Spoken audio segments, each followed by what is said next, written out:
코로나19로 해상 교역량이 증가하면서 상승해오던 해운 운임이 사상 최고치를 기록했습니다. 높은 해운 운임과 물동량 증가로 전성기를 누리고 있는 해운업계. 하지만 공정거래위원회와 해운사 공동행위에 대한 과징금 부과를 놓고 충돌하고 있는데요.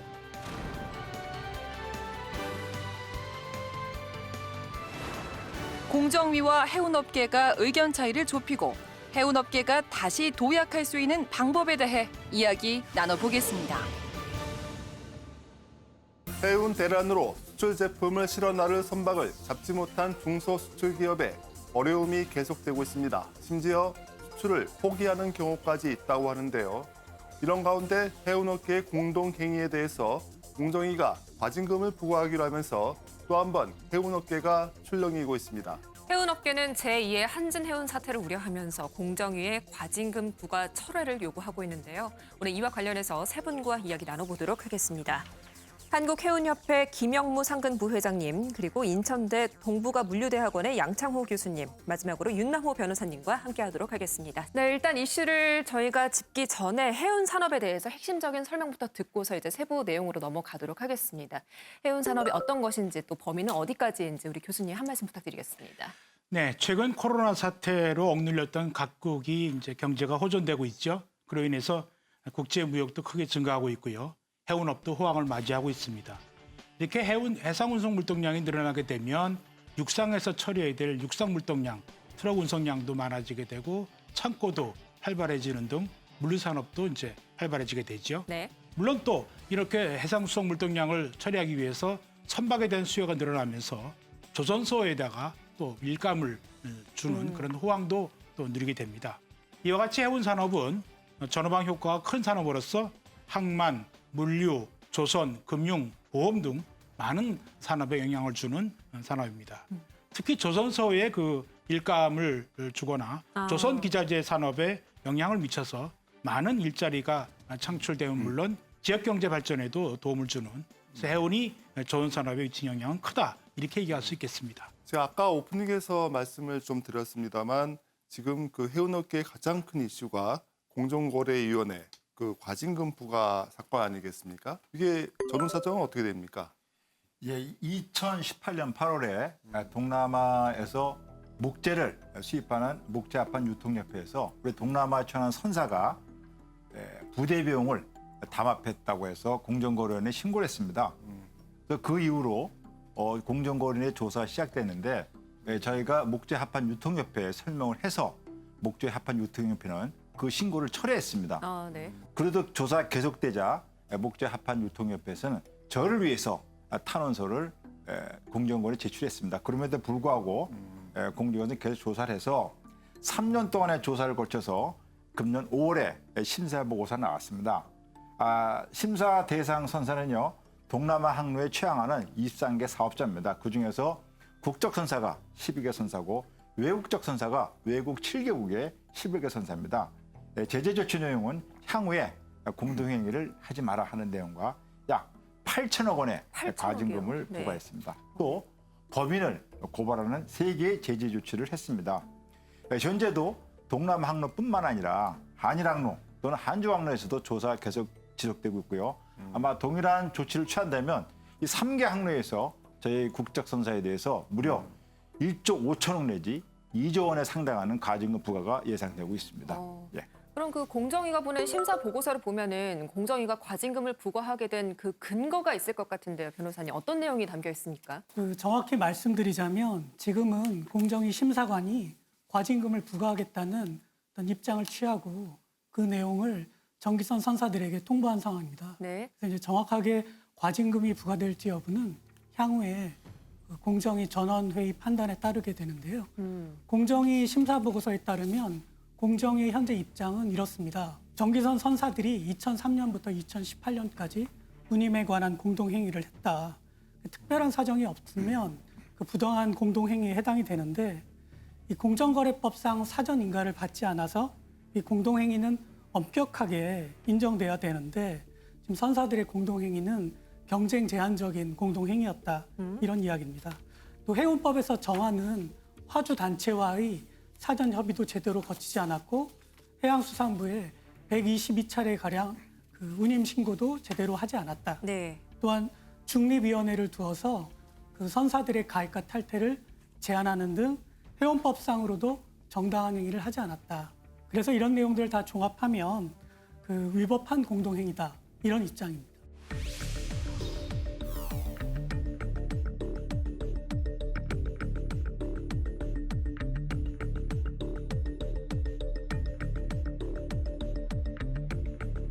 공정위는 운임협의 신고를 하지 않았다고 보는 건데 해수부의 입장은 굉장히 다른 것 같습니다. 변호사님, 이렇게 양측이 굉장히 갈리고 있는 상황이네요. 122차례가량 그 선사들이 협의한 배경은 이렇습니다.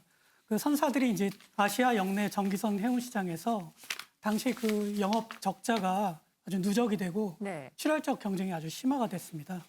그래서 이제 이 하락하는 상황에서 운임을 어느 정도 회복하자 이런 내용으로 그 15년 동안 해양수산부에 운임을 회복하겠다는 취지로 신고를 했던 겁니다. 공정위 심사 보고서에서도 이런 부분들은 인정을 하고 있습니다. 그런데 이제 선사들 사이에서는 운임을 회복하겠다고 합의를 해놓고는 실질적으로는 또 다시 극심한 경쟁이 벌어지면서 출혈 경쟁을 하게 된 겁니다. 네. 그래서 이제 신고한 운임 수준보다는 미치지 못하더라도 최소한 일정한 수준만큼은 좀 운임을 받자 이런 목적하에서 선사들이 이제 계속 모이게 되었는데 사실 이 그 가이드라인도 지켜지지를 않았습니다. 결국은 이제 실행이 안 되니까 자주 모이게 된 거고요. 네. 그 15년 동안 그 19차례 신고를 하면서 그 세부적으로 협의를 하기 위해서 모인 횟수가 122번이었습니다. 결국은 그 해양수산부에 이미 신고했던 그 내용의 범위 내에서 그 실행을 그 협의하기 위해서 모인 거기 때문에 해운법에서 이런 경우까지도 신고를 하라는 규정은 없습니다. 따라서 그 해양수산부 입장도 이와 마찬가지고요. 이와 관련해서 이제 그 신고의 내용과 취지를 공정위가 좀 오해한 측면이 있는 것 같습니다.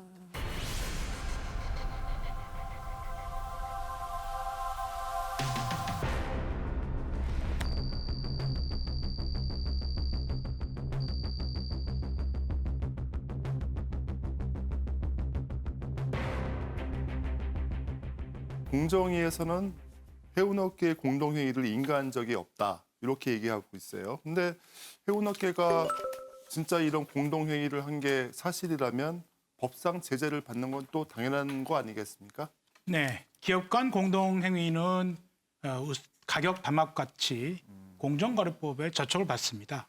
따라서 공정거래위원회의 사전 인가를 받지 않고 이와 같은 공동행위를 하면 법을 어기는 것이 되지요.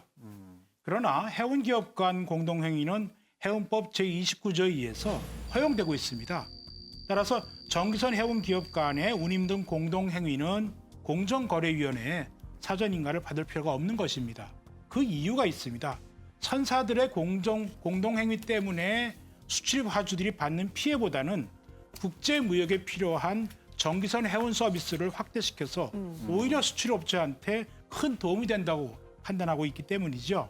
따라서 이런 국제 해운 서비스를 제공해주는 정기선 해운업체들이 과도한 경쟁을 하지 않고 일정한 수익을 얻게 함으로써 오히려 수출업체나 세계 각국의 경제에 더 큰 도움이 되겠다라고 생각을 하는 거죠.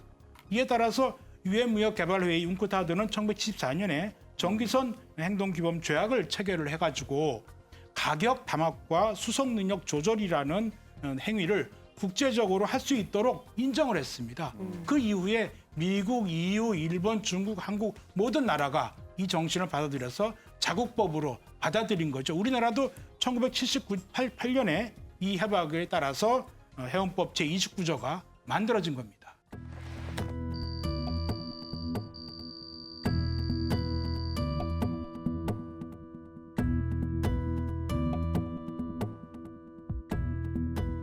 지금 교수님 말씀을 들어보면 네. 해운업계 간의 공동행위 이게 그 공정거래법 적용 사항이 아니란 말씀이잖아요. 근데 공정위는 또 왜 이런 입장을 내놓았을까요? 해운법에 따르면 저희가 공정의 인가를 받을 필요가 없지만 그럼에도 불구하고 1980년도에 당시 경제기업원의 공정거래원에 있을 때 제가 공동행위를 해도 좋다는 등록증을 발급받은 바가 있습니다.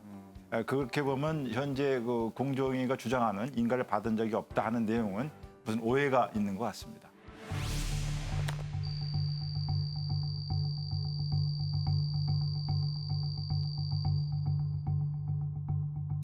공정위의 또 다른 입장을 보면은 선사들의 입탈퇴를 제안했고 또 화주단체와 사전 협의가 부족했다고 주장을 하고 있습니다. 이 관련해서는 부회장님께서는 어떤 입장을 가지고 예, 계신지요? 저희는 그 동남아 정기선사 협의회에서 공동에 가입하거나 탈퇴하는 선사를 제안한 적이 없습니다. 제안한 적도 없고 그다음에 사전에 하주단체 협의를 하고 해양수산부 장관한테 신고를 했습니다.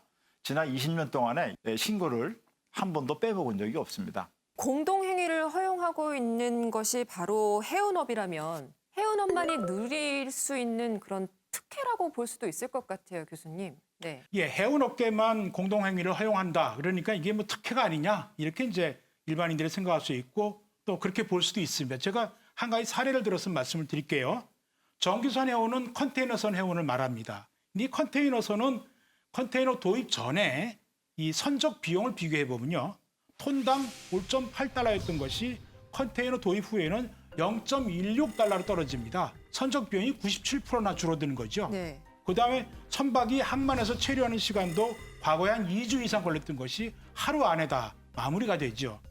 굉장히 값싸고 빠르게 수송할 수 있는 물류혁명이 나타난 겁니다. 이 물류혁명으로 가장 많은 이익을 보는 사람이 수출입 업체들이죠. 그래서 전 세계 수출 업체들은 생각을 해낸 거죠.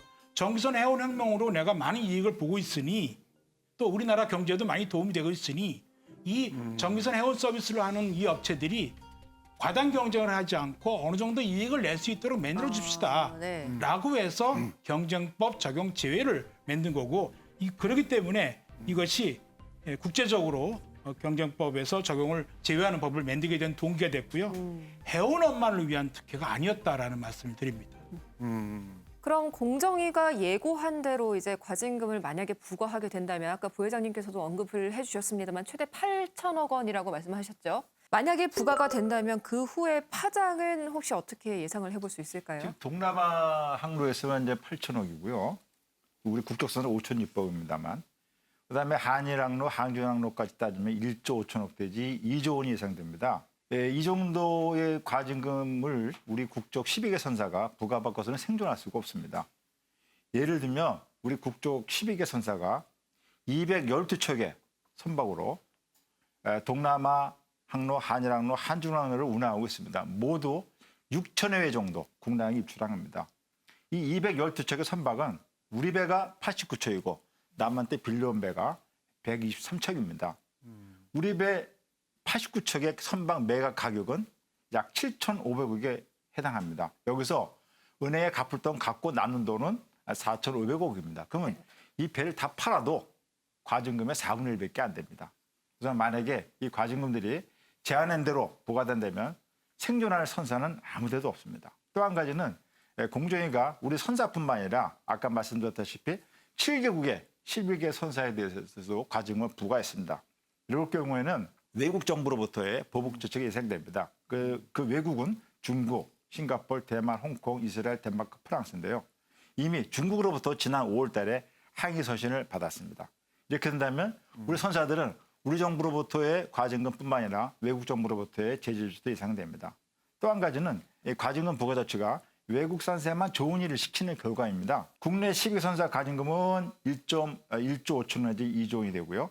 외국 7개국 11개 선사의 과징금은 2,400억에 불과합니다. 아니면 과징금 부과된다 하더라도 네. 외국 선사는 크게 부담이 안 됩니다. 근데 우리는 존폐의 위기에 처하게 됩니다. 만약에 우리 선사가 과징금 부과돼서 파산에 이르게 된다면 우리 그 빈자리를 외국 선사가 메꾸는 결과를 초래할 것입니다. 현재 동남아 항로, 한일 항로, 항중 항로에서는 수출입 물자 60%를 네. 우리 국적 선사가 운송하고 있는데 이 모든 것이 대부분이 외국 선사에 의해서 운송하게 되는 결과를 초래하게 될지도 모릅니다.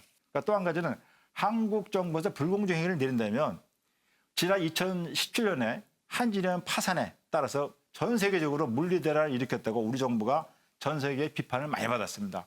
그런데 똑같은 전 세계로 인정되는 공동행위가 또 한국 정부에 의해서 부정하게 된다면 한진해운 사태의 부적절한 결정에 의해서 또 다른 비판을 받을 것으로 예상이 되고 있습니다. 알겠습니다. 예.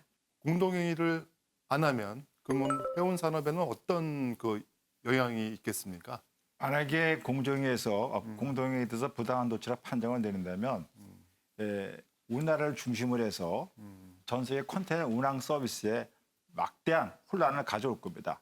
왜냐하면 공동행위를 못하고 홀로 운항하기 때문에 저희 컨테이너 선사들은 출입하는 하주들한테 안전하고 또 저렴한 서비스를 제공하지 못하게 돼서 해운 선사의 어려움뿐만 아니라 전 세계적인 물류 대란 사태를 가져올 거라고 예상이 되고 있습니다.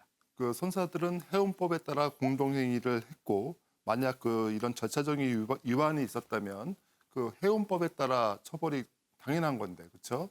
근데 공정거래법에 따라서 이거를 규율하는 것이 맞냐? 뭐 이런 거 아니겠습니까?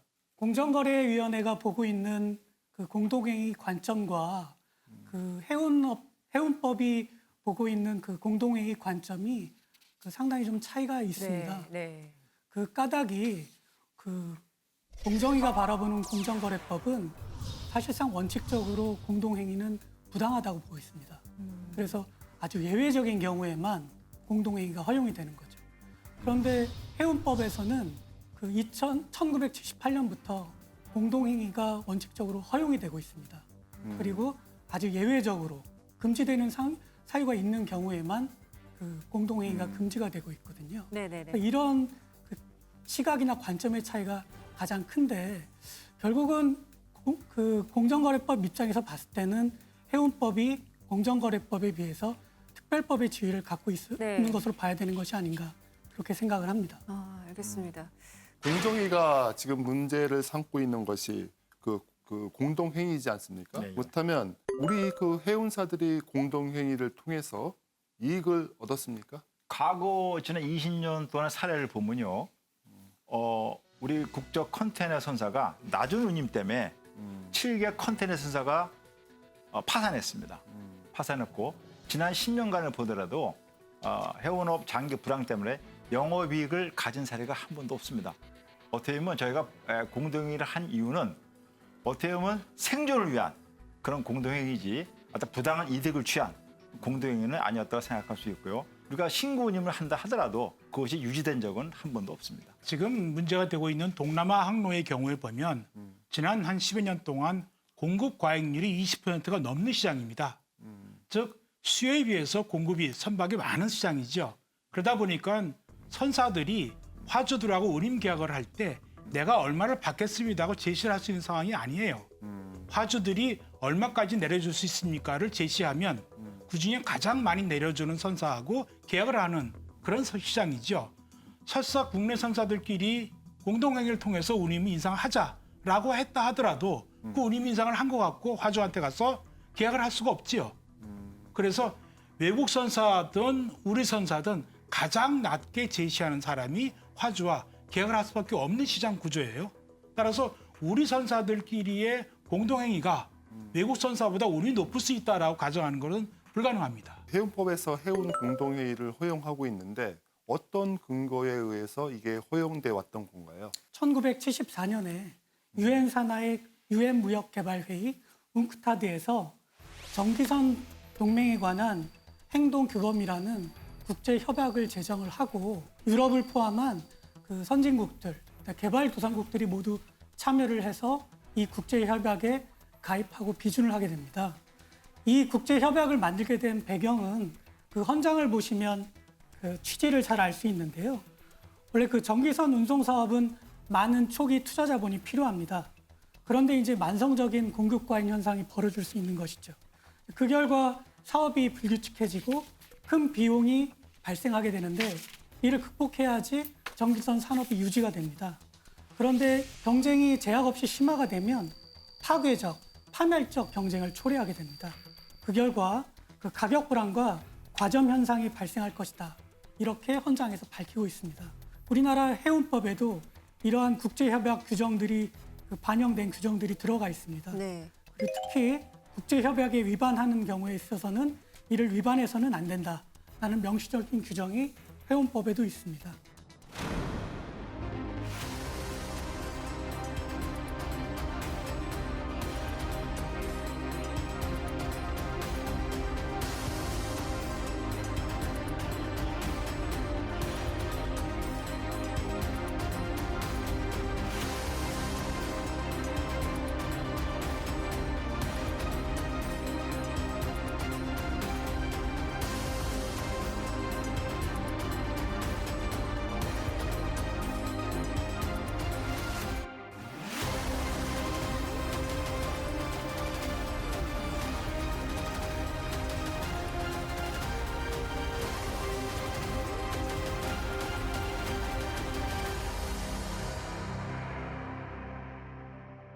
해운업 재건 일단 뭐 준비를 해놔야지 그 기회가 왔을 때 잡지 않겠습니까?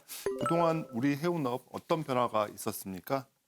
문재인 정부가 국정과제로 추진한 해운 재건 5개년 계획은 무역 인프라를 다시 구축하는 일이었습니다. 3년이라는 단기간에 해운, 금융, 조선 산업들이 함께 노력을 해서 한진해운 파산으로 상실한 원양 해상 운송 능력을 회복하고 해상 운송 네트워크를 상당 부분 회복했습니다.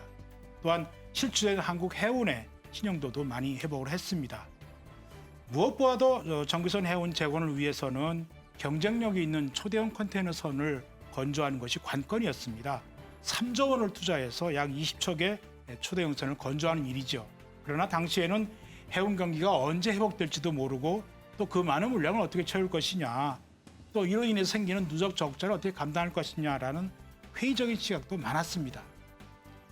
해양수산부가 앞장서서 금융당국 등의 초대형 컨테이너선만이 우리 원양 해운을 회복시키는 길이다라고 설득을 해서 결국 건조하게 됐죠. 네. 그래서 이런 선박 때문에 HMM사가 세계 3대 얼라이언스 중 하나인 디얼라이언스에 가입할 수 있어서 이제 경쟁력이 있는 서비스를 제공할 수 있게 되었고요. 그래서 한진해운 파산 직전에 운항하던 유럽 항로하고 북미 항로의 네트워크의 70%까지 회복할 수 있었습니다. 만약에 이런 초대형선을 건조하지 않았다면 어떻게 됐을까요? 지금 선박 부족으로 해운 대란을 겪고 있는데 아마 유일한 방안은 다시 비싼 용선료로 배를 빌려오는 수밖에 없었겠죠. 네. 그러나 조금 지나서 또 해운이 시황이 떨어지게 되면 그 비싼 용선료 때문에 또 누적 적자가 발생되는 악순환이 계속되지 않았겠습니까? 그런 의미에서 해운 재건 5개년은 큰 성과를 거두었다 이렇게 생각합니다. 해운업계가 코로나19 영향을 굉장히 많이 받고 있을 것 같습니다. 저희도 기사로 많이 보도를 해드렸습니다마는 선박도 많이 부족하고 또 운임도 폭증했다는 이야기를 많이 듣곤 했는데요. 현재 상황은 어떤가요, 부회장님? 2017년 2월에 한진해운 파산 이후에 해운업계는 거의 뭐 망했다라고 표현했습니다. 그런데 문재인 정부 들어와서 양 교수님 말씀하신 것처럼 해운 재건 5개년을 수립했습니다. 해운 재건 5개년 계획의 두 가지 큰 특징은 해양진흥공사 설립하고 HMM에 20척의 초대형 컨테이너선을 건조하게 되는 거였습니다. 그 1호선이 작년 4월에 나왔습니다. 그래서 작년 4월에 나왔을 때 마침 코로나 사태가 터져서 네. 컨테이너 물량이 폭증했을 때 마침 1호선이 나왔습니다. 그 1호선 나왔을 때 문재인 대통령께서 해운산업 재건을 천명하셨고 금년에 다시 20호선 명명식 때 문재인 대통령께서 다시 참여하셔서 해운산업을 반드시 재건시키겠다고 말씀하셨고 앞으로 우리 해운산업은 대통령이 천명한 대로 반드시 재건될 것입니다. 만약 작년에 코로나 사태가 터졌을 때 우리 HMM의 20초의 초대형 컨테이너가 없었다면 우리 수출 물동량은 거의 수출한 외국 선박에 의존하는 그런 아주 파멸적인 사태가 도래했을 뻔했는데 다행히 20척의 선박 때문에 네. 그나마 우리 수출 컨테이너가 그나마 잘 운송되고 있는 걸로 알고 있습니다. 이런 일이 벌어진 이유가 중국에서 해운 운임을 더 주기 때문에 저희 우리나라에서 주는 것보다 그런 거에서 촉발된 이유가 제일 큰 것 같습니다. 근데 운송할 선박이 없어요. 우리 수출 제품을. 그렇다면은 이런 상황에서 우리가 좀 끼인 상태인데요. 그렇다면 운송 주권이라고 할까요? 어떻게 해야겠습니까? 최근 그 해운사들이 부산항을 기항하지 않고 중국항으로 기항하는 저희 외국 선사의 코리아 패싱 문제가 나타나고 있죠. 특히 수송 능력이 부족한 북미 항로에서 이런 일이 발생하고 있는데 일부 외국 선사들이 물량이 많고 운임이 더 비싼 중국에서 선적하기 위해서 한국을 패싱하는 그런 경우가 생깁니다. 외국 선사에 대해서 우리나라 항만의 기항을 강제시킬 수가 없습니다. 그렇기 때문에 우리가 한진해운 사태 당시에 한진해운을 파산시키면 안 됩니다 하는 그 이유가 바로 여기에 있는 거죠. 한진해운 파산 당시는 불황이었어요. 그 당시에는 공군이 과잉인 시기였기 때문에 국적 선사가 없어도 외국 선사 이용하면 되지요 라고 말하는 일부 사람들이 있었죠. 그러나 지금 보세요. 지금 해외 시장이 크게 열리고 우리 화주들이 해외 시장에서 국제 경쟁력을 많이 높여서 시장 점유율을 높여야 될 이때 과연 우리 국적 선사가 없으면 외국 선사들이 우리의 뜻대로 실어주겠습니까? 가격이나 수송 빈도나 실어줄 리가 없지요. 코리아 패싱까지 나타나고 있는데요. 왜 그렇습니까? 그들도 다 일본이나 중국이나 대만이나 다른 나라에 자기 이 나라 화주들의 수송을 먼저 하기 때문입니다. 따라서 해운 불황기는 또 찾아옵니다. 지금 해운 시황이 좋을 때 우리 화주들이 시장 점유율을 높일 수 있는 수송 인프라 역할을 할 수 있는 이 해운을 잘 보존시켜야 되는 것이 해운 불황 때 해야 될 일입니다. 최근에 해운 대란이 일어난 것은 우리나라에서 운송할 선박이 부족했던 것이 가장 큰 원인이 아니었나 하는 생각이 듭니다. 이제 포스트 코로나 시대도 대비를 해야 되고요. 충분한 선박 확보도 굉장히 중요할 것 같은데 이에 대한 대책이 마련이 되어 있습니까, 부회장님? 한진해운 파산 전에 우리 원양선사 선봉량이 100만 TU였습니다. 한진해운이 파산하면서 현대해상도 40만 TU만 남았습니다.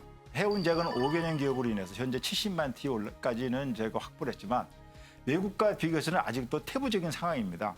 예를 들면 세계 1위 선사인 마스크라든가 프랑스의 CME CGM, 그다음에 스위스의 MSC 같은 회사는 300만 TU, 400만 TU가 됩니다. 따라서 현재 70만 TU에 만족하지 말고 우리나라 원양 선박량을 최소한 200만 TU 이상 만드는 노력이 필요하다고 생각합니다.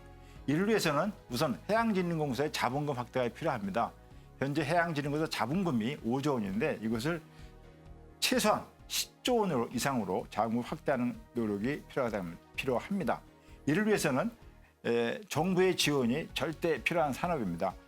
지난 한우로 출항식에서 문재인 대통령께서 정부는 해운 리더 국가를 위한 실현 전략을 발표했습니다. 거기에서도 마찬가지로 해운 산업의 경쟁력 강화반이 되어 있기 때문에 이러한 그 실현 전략이 제대로 실현될 수 있도록 우리 모두가 노력해야 될 거로 생각됩니다. 네, 교수님께 질문드리겠습니다. 일단 우리 해운사들이 경쟁력부터 높이는 게 우선 과제 같은데요. 그렇다면 우리가 잘할 수 있는 건 뭐가 있을까요? 지금 세계 1위의 머스크 라인을 예를 들어보면 이 회사는 단순히 해상 운송만 하는 회사가 아니에요. 이 회사는 세계 4위의 터미널 운영사이면서 또 세계적인 물류 자회사를 두고 있으면서 세계적인 다국적 기업들이나 개도국들의 화주들에게 물류 서비스를 제공하고 있어요. 즉 해운 기업이 아니라 화주에 대한 물류 서비스 제공자 역할을 하는 거죠. 변신을 하고 있습니다. 최근에는 디지털 포워딩 회사까지 차려가지고 화주와 직접 연결을 시켜서 화주에게 공급 사슬 능력을 이제 제공해 주는 걸 자신 해운 회사의 가장 큰 경쟁력이다 이렇게 얘기를 하고 있어요. 네. 우리나라가 해운 재건에 매달려서 수송 능력 확대에 지금 역량을 두고 있는데 이러한 세계 해운의 흐름에 따라가지 못하는 상황이 되지 않을까 이렇게 우려되고 있는 부분입니다. 세계 해운은 화주에 대해서 종합적인 서비스를 제공해주고 있고 또 공급사슬 통합자로서 역할을 해주는 여기에 이제 디지털화까지 연결시켜서 정보 흐름까지 제어를 하고 있는 거죠. 그래서 이렇게 해외 선사들이 화주 시장을 선점을 해버리면 우리가 후발적으로 시장 점유율을 높이기가 어렵습니다. 따라서 미래 해운 산업은 디지털 플랫폼을 중심으로 한 물류 서비스 제공 산업으로 변신입니다. 우리 선사들도 이러한 그 변화에 부응할 수 있도록 빨리 적응해야겠다라는 생각을 하게 됩니다. 당장에는 해운업계와 또 공정위의 갈등을 또 봉합을 해야 되고 멀리 봐서는 해운업 재건도 해야 되고 굉장히 이렇게 챙기실 게 많을 것 같습니다. 자, 이제 앞으로 정부에게 또 바라는 점이 있으실 것 같은데 우리 교수님과 부회장님 차례대로 한 말씀씩 듣도록 하겠습니다. 예, 저희 국적 컨테이너 선사는 그 해운법에 의한 절차에 따라서 공등을 해왔습니다. 설사 이제 행위 절차에 미비한 점이 있다 하더라도 가징금을 부과하는 것은 해운법의 취지를 훼손하는 겁니다. 앞으로는 해양선부도 해운시장 질서 확립을 위한 제도를 좀 더 확립해야 될 거라 생각됩니다. 현재 지난 3년 동안에 조사가 진행되는 바람에 우리 국적 12개 선사는 해운시장 서비스를 제공하기 위한 어떠한 공동행위도 공동행위를 위한 협의를 하지 못하고 상당히 위축된 상태입니다. 네. 따라서 차제에 해양수산부에서 해운시장 질서 확립을 위한 제도도 확립함과 동시에 현재 국회에서는 해운법에 공정거래법을 적용 제외시키기 위한 명확한 그 기준을 마련하기 위해서 해운법을 개정을 추진 중에 있습니다. 빨리 이런 해운법이 개정이 돼서 해운법과 공정거래법 사이에 충돌을 방지하기 위한 제도적인 절차 마련이 필요하다고 생각합니다. 해운업계의 공동행위에 대한 공정위의 조사는 여전히 진행형입니다. 이런 가운데 해운법을 개정하려는 움직임이 나오고 있는데요. 공정위와 해운업계의 갈등이 어떻게 마무리될지는 여전히 알 수 없는 상황입니다. 하지만 해운 재건을 위한 마음은 공정위나 해운업계 모두 다르지 않을 겁니다. 공정위와 해운업계가 대립이 아닌 협의로 이 문제를 잘 해결해서 우리나라가 해운 강국으로 도약할 수 있기를 바랍니다. 자, 오늘도 토요포커스는 여기서 모두 마치도록 하겠습니다. 시청해주신 여러분 모두 고맙습니다.